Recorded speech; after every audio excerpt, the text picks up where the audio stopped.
Hi again, and welcome in to the UMBC Ryan Odom Basketball Report. Gary Stein, along with UMBC head coach Ryan Odom. Coach, how are you? Doing well, thanks. Good to see you. We've got a big show for you a little bit later on after we talk a little bit about the Marquette game and what's coming up. We'll meet one of Ryan's players, Nolan Gerrity, the big senior center out of Cleveland, Ohio. And then later we'll check in with my broadcast partner, John Feinstein, take a little bit of a tour around college basketball and tell you what's going on. But first, Coach, let's talk about UMBC basketball. And before we even get to the Marquette game, take us back to Retriever Madness, which was a couple Friday nights ago, and just the atmosphere that was here at the UMBC Event Center. Yeah, it was a special night, certainly for all Retrievers. Our students, turned out in waves. It was great to have all of them there to celebrate, the beginning of a new season, while also, being excited about what happened last year and raising, the two banners. Both teams, Coach Stern's team and our team, men's basketball team, were both so excited about the upcoming year. And there were 300,000 views, I believe, online of that banner raising ceremony. That's a big number. You've got to be impressed with that. Yeah, no question. It just shows that people are still excited about it, and they're excited about what we did too, and in raising the banners, because not a lot of teams will typically do that. But we felt at UMBC that it was obviously a historic event, and we wanted to honor that. Yeah, and then you go up your season opener against Marquette. You help christen their new building. Actually, how is that building? It's an amazing place. It really is, and I've been in quite a few of the NBA arenas just around the country, and it's one of the best, without a doubt. Our players were excited about the locker rooms and just the general feel of it. The scoreboard, the center hung scoreboard's huge. Actually has stats on the interior of it. And, it's an NBA, a true NBA arena, but it's got the Marquette feel to it. They have their own court, they have their own locker room. Right. It's a big recruiting advantage for Marquette. And Marquette won that game, 67-42 was the final, so by 25. Your overall thoughts about how UMBC played in that game? Yeah, I think there certainly were some positives in the game. Our team's not ready, to win a game like that, quite honestly. They have an experienced team coming back. They were picked second, in the Big East, which is, where the national champion came from last year. Right. They're right behind Villanova this season in the preseason, which is, is what it is. But they have a dynamic guard in Howard, a stretch four shooter in Hauser, who's an excellent player. And, it was one of those games where they got out to a hot start. We fought back. We knew it would be a game of runs. And, our guys, I was proud of them for fighting back and getting it to 25-21. We relaxed a little bit, and then they broke it out again. And so we were kind of behind the eight ball going in at halftime, and weren't ever really able to recover. But from a defensive perspective, they had their droughts as well. That we held them to 67 points, in the grand scheme of things is pretty good for a team that typically averages over 80. But our offense kind of sputtered there. We didn't get a lot of quality shots throughout the game, and that was representative of the 42 that we put out.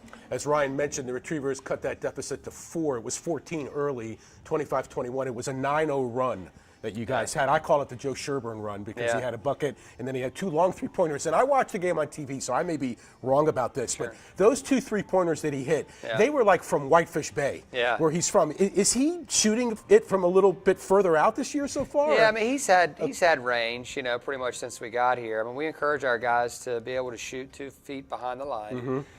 Because that allows for our spacing to be a little bit better. And so if you can knock it home from 2 feet behind, now all of a sudden the gaps and the closeouts are a little bit longer. And so, he because he's such a great shooter, teams really play on that and try not to even allow him to get it off. And so, we've really got to do a good job of freeing him up and screening for him. And we're in the early stages of the season, so we're not where we need to be. Final question on Marquette, and then we look ahead. You played a lot of guys and tried a lot of different combinations. It's game number 1. Are you still kind of feeling your way a little bit because you got a lot of holes to fill? Yeah, that's to be expected. I think one of the strengths of this team could become that we're a deeper team, than last year's team. Certainly not in any stretch saying that we're better than last year, not at all. But we could be deeper We could have more options, to come in and help us out in a given situation. And so I want all of our guys to remain ready. And certainly we have a few guys that, call it Arkell, call it Joe, that have played major minutes for us, that we kind of know what we're going to get, night in and night from them. And then we've got some other guys that are new. Even Max Curran is new. He played great down the stretch last year, but this is his first time of playing full-time ball, night in and night out. Brandon Horvath, same thing. Right. And they're both making great strides. I'm excited for both of them. And then past that, we've got to kind of figure out, who's going to be next. As we look ahead, 2 games coming up this weekend. Shenandoah will be the home opener on Saturday, and then the Manhattan Jaspers come into town on Monday night for a 7 o'clock start. Speaking about Brandon Horvath, it's going to be a little bit of a family reunion. His younger brother, Alex, got recruited and plays for Shenandoah. So yeah. I don't know if they've ever faced off against each other on the court, but they may do that on Saturday afternoon. They will definitely do that on Saturday, and what a joy that'll be for his parents, to be able. I don't know what they're going to do with. Well, they're going to go half and half, probably. Well, Mom cheers for one, Dad cheers for the other, but it'll certainly be a fun night for them to be there. And we experienced that a little bit at Marquette too. We had the Schweitz brothers. Oh, right, of course. And then on the other side we had the Hauser brothers. Right. So it was the battle of the brothers. But they ended up getting the better of us in that particular one. But we are excited about Shenandoah and Manhattan. We've got 2 tough games coming up. Played Shenandoah last year. You'll remember it was a tight game at halftime. We were able to break it open in the second half. And so we understand that they have a good team, and we're going to have to come ready to play.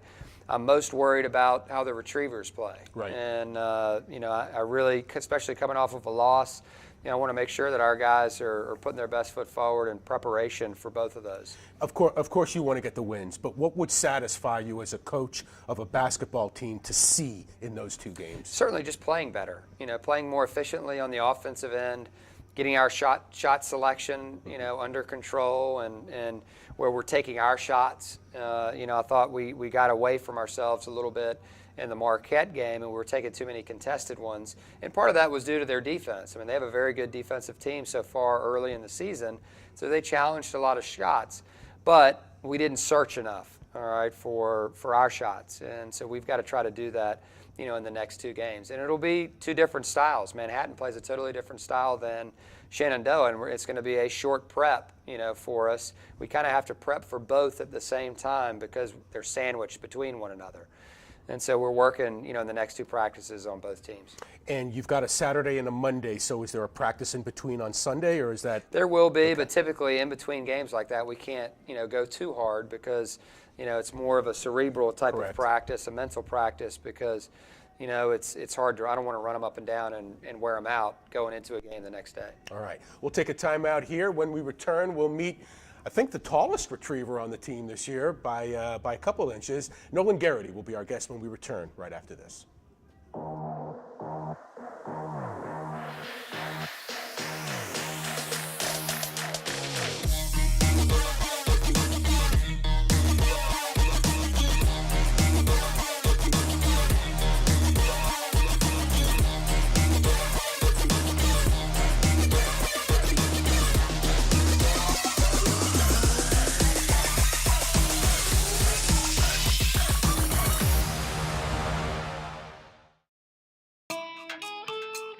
Respect is hard work. Respect is dedication. Respect is earned on the court or on the field. Respect doesn't judge based on sexual orientation or gender identity. Respect is being the first conference to partner with the You Can Play project. And the first conference in the LGBT Sports Safe Founders Club. Respect coaches, players, and the game. Respect similarities. Respect differences. Spread respect. Spread respect. Spread respect. And welcome back to the UMBC Ryan Odom Basketball Report. Gary Stein along with Ryan Odom, and joined by senior center Nolan Gerrity, 6'10". Okay, yeah. So you are the tallest retriever basketball player. Brandon Horvath is taller than me. I don't know why he always plays down his height. He is definitely taller than me. Really? Yeah. Okay. He tries to say he's 6'9", yeah, but he's not. He's it's like 6'11". the Kevin Durant complex. Gotcha. Yeah. Okay, interesting. But he's only a sophomore. Yeah. He could still be growing, actually. Yeah. Hey, what's going on with you? A senior now. Mm-hmm. Can you believe it? It's crazy. I feel like I just came in here. Really? Yeah. Yeah. Uh-huh. And how do you feel about it? The mixed emotions, I'm excited for the senior season and everything. Looking forward to moving on with my, professional career and all. but gonna miss it when it's gone and everything. So mixed emotions. And you're a communications major. Yes. And you want to do an internship with the UMBC Communications Department next semester after basketball is over. Yeah. So my good friend Steve Levy runs that place. I'm sure you probably know him. Yeah, I've met him. Okay. But he's going to crack the whip on you, though. You got to be ready. So I've heard. He's told me he's gonna make me earn the 3 credits. So. Excellent. Coach, when you come into a new situation, that's not new anymore, but and you've got a senior now who you've been coaching for now your 3rd year. I mean, like I know you're the basketball coach, but do you talk to them about, life and what's going on, and like what are the conversations like? We've had conversations about life, haven't we? Yeah, we definitely have. About post-college and all that kind of stuff. I think that's part of our job, as mentors, as their coaches. They're not here to just play basketball. Obviously, we want them to do their best from an academic perspective. We talk about maxing them out, both as people, as students, and as athletes. And Nolan's a great guy, one of the funnier guys on our team, and he's done really well, for us. You talk about the first year when we first arrived, he bought into everything, as a coaching staff that we were trying to give him. Started every game except for when he finally hurt his back. Right. Last year, had a little bit of an issue there. That was first year, he's played exceptionally well for us, and I'm excited for him in his senior season. We've got a deeper team, this year, and got quite a few big guys, don't we, Nolan? Yeah. But he's going to do well. Yeah. Let me ask you about your UMBC basketball experience, because you've kind of experienced the gamut. Yeah. And what I mean by that is you came in and the program was really trying to find its way. You played in the old building of the beloved old RAC, but it was an older building. Now you're in a brand new UMBC Event Center, 6,000 plus.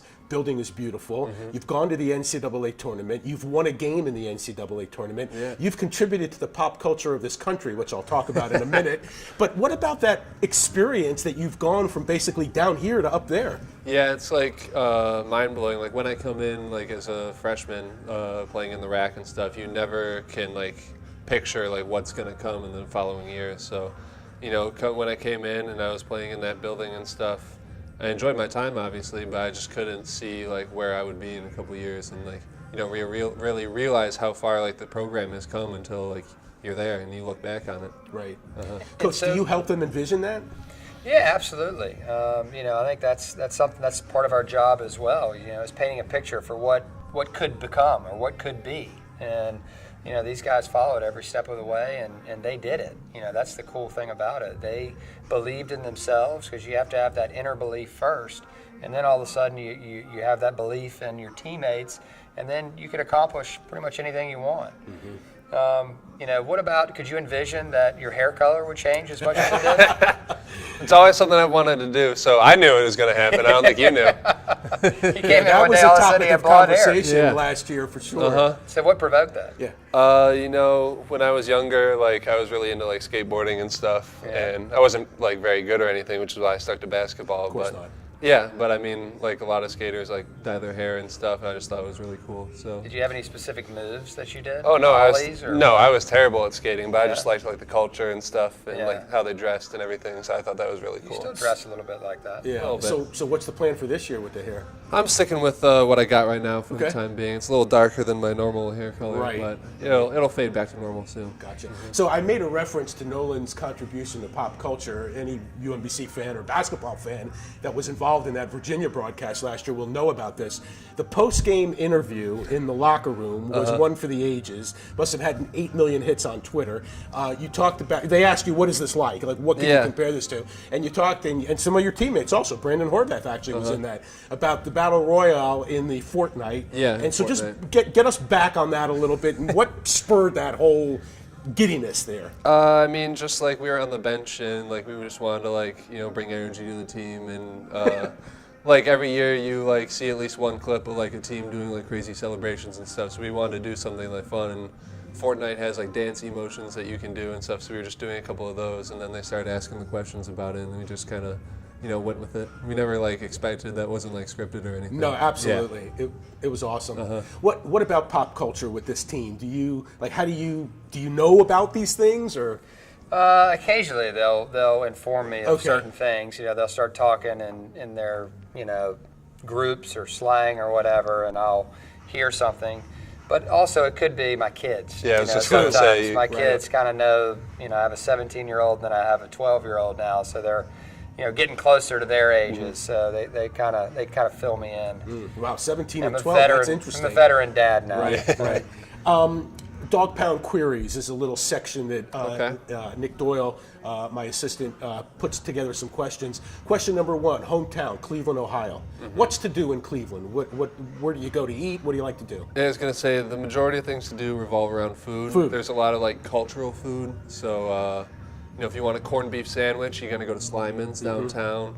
If you want Mexican, you want tacos, you go to Barrio. Those are the 2 main spots that people go to. Okay. Slyman's is like a little sub shop, and then Barrio is kind of like I don't want to say bar, but like a pub kind of. Are they around the stadiums downtown? Yeah, they're all around we all call it Jacobs Field still, but Progressive Field, the Q. That's right. And that's near, is it still called the Gund Arena? I have no idea. No, it's the Q, Quicken Loans Arena. That's right, gotcha. And the Cavaliers are your favorite team? Yeah, I still root for them. I'm a big LeBron fan because he grew up in Ohio and stuff, so I always root for LeBron, but obviously I'm going to still root for the Cavs and everything. Gotcha. Coach, you'd probably lean on your senior leaders to kind of show the way to your younger players, the freshmen especially, who weren't here last year, to experience what you all experienced. How does Nolan fit into that? Yeah, he's huge. absolutely. He's been through all the highs and the lows, that we've had in 3 years, and he's had way more highs than he has the lows. But you learn from the failures that we've had, throughout the years, and how you bounce back from them. We just had one, at Marquette. So how we respond to that is really important. And he's got a lot of knowledge, to impart on, the younger guys, because he's been there. All right, he's done that. And that's very, very valuable for any team. Do you feel comfortable doing that? Yeah, I don't mind being I don't want to say a leader, but just someone to talk to and lean on, and I can give advice when I think I know what to say and everything. I think I'm pretty good at that. I think you're going to have a big year. I hope so. I wish you the best. Thank you. Absolutely. Nolan Gerrity, senior center, 6'10", not the tallest retriever apparently. We'll deal with that in a later show. We'll take a timeout. When we return, John Feinstein will join us, and we'll wrap about college basketball right after this.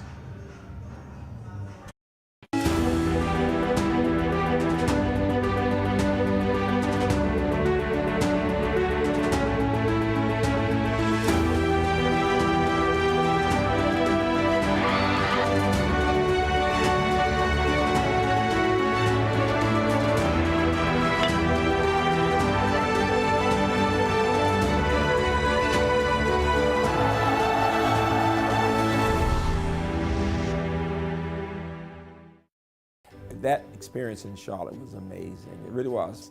Beyond the expectations of the world. It was dazzling. So much so that we all said the next morning, did that really happen? So it was a fun experience, a great pride for our students, combination of academics and athletics. And quite frankly, I think the best of the American East, the whole brand is about the combination of athletics and academics. And welcome back to the show. Gary Stein back with you, and Ryan Odom, the head basketball coach at UMBC, joined by my broadcast partner, John Feinstein, New York Times best-selling author. John, how are you, my friend? I'm well, Gary. Ryan, good to talk to both of you. Certainly looking forward to next Monday. I'll miss the Shenandoah game, but I'm looking forward to next Monday when we get together for the first time this season, Gary, for the Manhattan game. Absolutely. Manhattan at 7 o'clock on Monday night. John, college basketball season started this past week, November 6th. Let's talk about your impressions overall, some big events that night.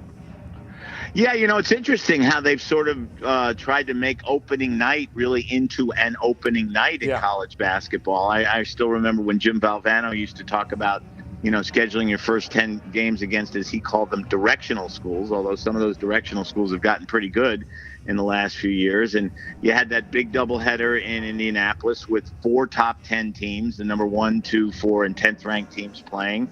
I was at Temple LaSalle, which was a Big 5 game, and Big 5 games are always cool to go to. I still think they should all be played in the Palestra, but the game was at Temple. And you had rivalry games like Florida State and Florida, and of course UMBC opened up the new building at Marquette. And Ryan, if you don't want me to talk about that game anymore, I won't. Yeah, we've already discussed that one, so we'll That's politely move on. But congrats to Coach Wojciechowski. Leaving the locker room after like you did after the Albany game last year. I did not feel the need to flush it because we actually did some things that were positive within that game. So we'll at least try and you're playing a very good team. Yeah, we really were, and I think Wojo is going to have an excellent season. I think they're going to have a lot of fun, this year. Tell me this: you were at LaSalle and Temple, so you had the battle of the veteran coach, kind of in his final year at Temple, and Coach Dumpf. And then you had Coach Howard in his first year at LaSalle. Tell me about that. Yeah, that's one of the reasons I went to that game, Ryan, because I'm doing a book this year, as I think you and Gary both know, that would best be described as the road less noticed. In other words, I wasn't interested in terms of the book in Duke, Kentucky, and Michigan State, Kansas. And you're right, Fran Dunphy, who's been one of the great men in the coaching profession for so many years, is starting his last season at Temple, and Ashley Howard, who of course was an assistant on those 2 national championship teams at Villanova, whose dad played at Maryland, really good player, Mo Howard at Maryland. I did not know in the 70s. That. That's awesome. Yeah, oh no, Mo Howard was the real deal. He and John Lucas were Maryland's backcourt. Wow. And they were really good. And Ashley was making his debut, as you said, as a head coach, and it was funny because I was in the Temple locker room before the game, and Dumpf, gave the talk about, play for each other, play together, and all the technical stuff that you coaches go through on the board. And they came out and they were down a touchdown after 3 minutes.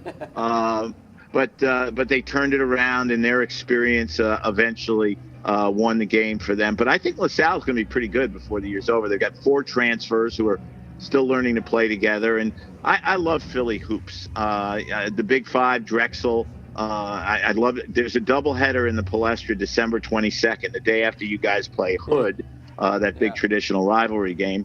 That's going to be Drexel, Temple, and Loyola Chicago and St. Joseph's. Wow, and to me, that kind card. of doubleheader in the Palestra is about as good as it gets. Yeah, we actually scrimmaged Coach Martelli, and he was talking about that game and looking forward to it. That's going to be exciting. Yeah, and they're going to be pretty good, too, St. Joe's this year. I'm sure you saw that firsthand. Yeah, they have a good team.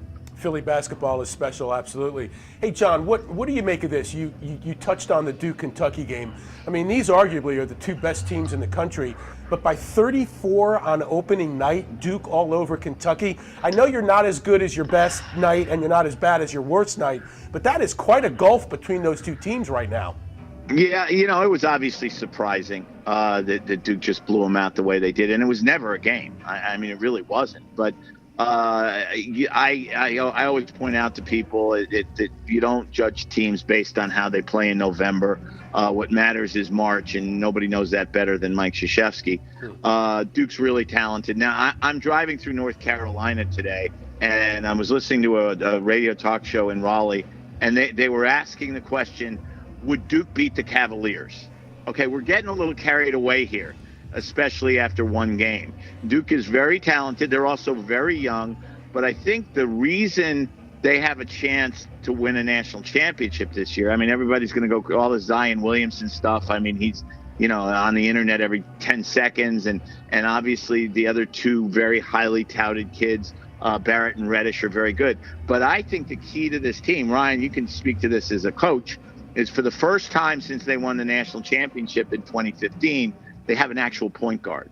Tyus Jones's little brother, Trey, Tyus was the point guard in 2015 when Duke won, is there. He had, I think it was 9 assists and no turnovers. And Krzyzewski hasn't had a real point guard. He's had talented players at the guard position, but not a real point guard since Tyus Jones. And that, if there's anything that does eventually put Duke over the top, if they stay healthy, as you say about any team, I think it might be having a real point guard. Yeah, you could actually go back to Jason Williams and, of course, Bobby Hurley, prior to that. Tommy Amaker, fabulous point guards, that really help you. And certainly we've experienced that here, at UMBC, with KJ Mara, and obviously Jarris, played the point at times for us too. but just really heady players make the game easier on everyone else. And Right. it They might make other even guys be on better. the defensive side of the ball. Like Tommy Amaker was a really good defender, and he started their defense. Bobby Hurley bothered the ball. KJ Morrow did the same thing for us last year, and it's the first thing that the offense sees each time down the court. Well, two quick stories. One, which you're very familiar with, it was when I was sitting with your dad at the banquet your first year when KJ first arrived, and your dad said to me, you got to see this kid KJ Morey. He reminds me a little bit of Muggsy Bogues, and I started laughing. Because Muggsy Bogues, played in the NBA for 15 years. He was just a great player.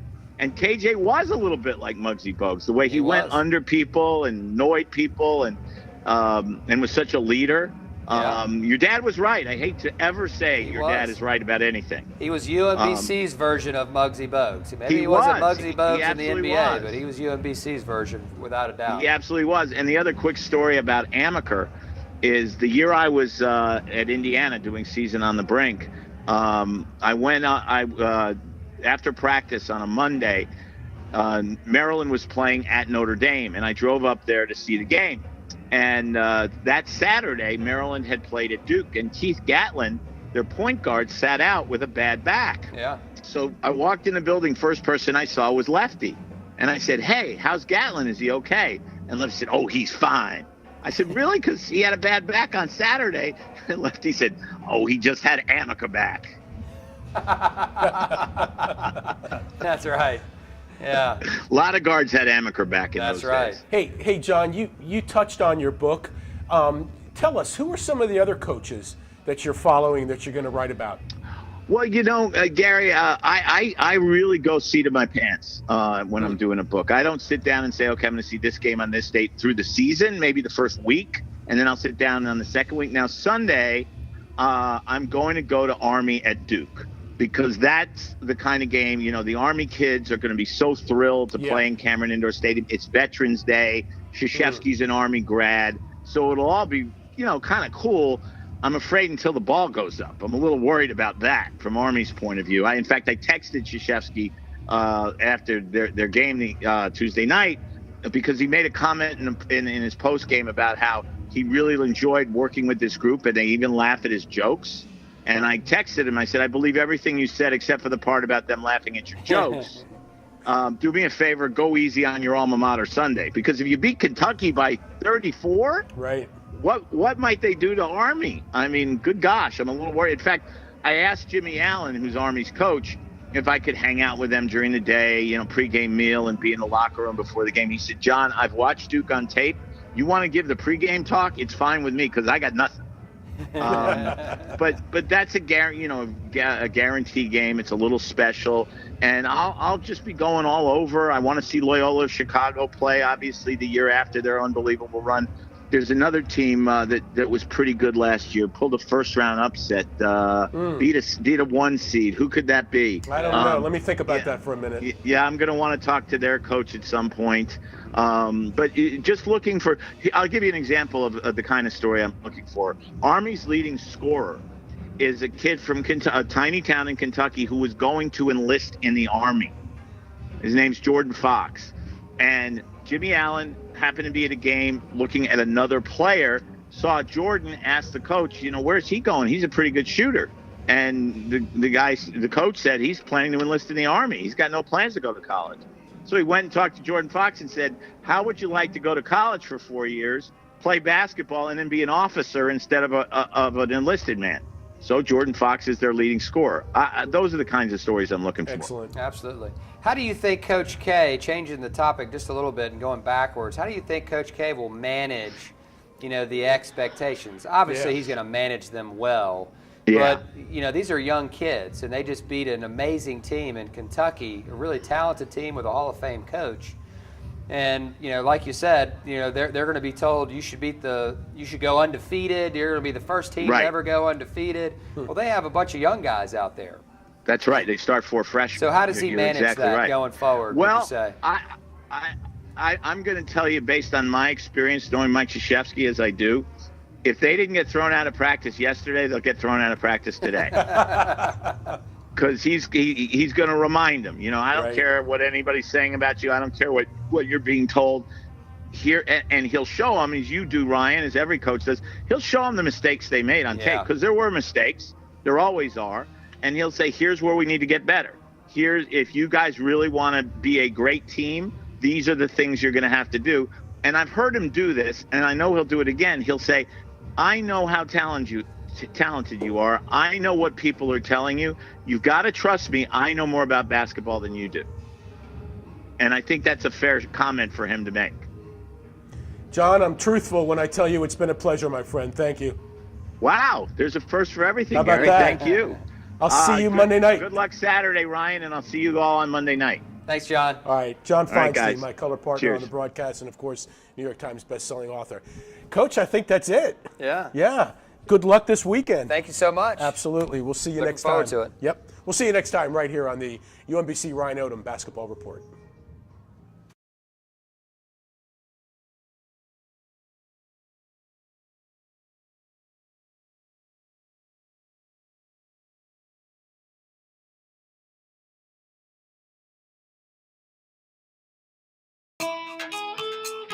Respect is hard work. Respect is dedication. Respect is earned on the court or on the field. Respect doesn't judge based on sexual orientation or gender identity. Respect is being the first conference to partner with the You Can Play project. And the first conference in the LGBT Sports Safe Founders Club. Respect the coaches, the players, and the game. Respect similarities. Respect differences. Spread respect. Spread respect. Spread respect.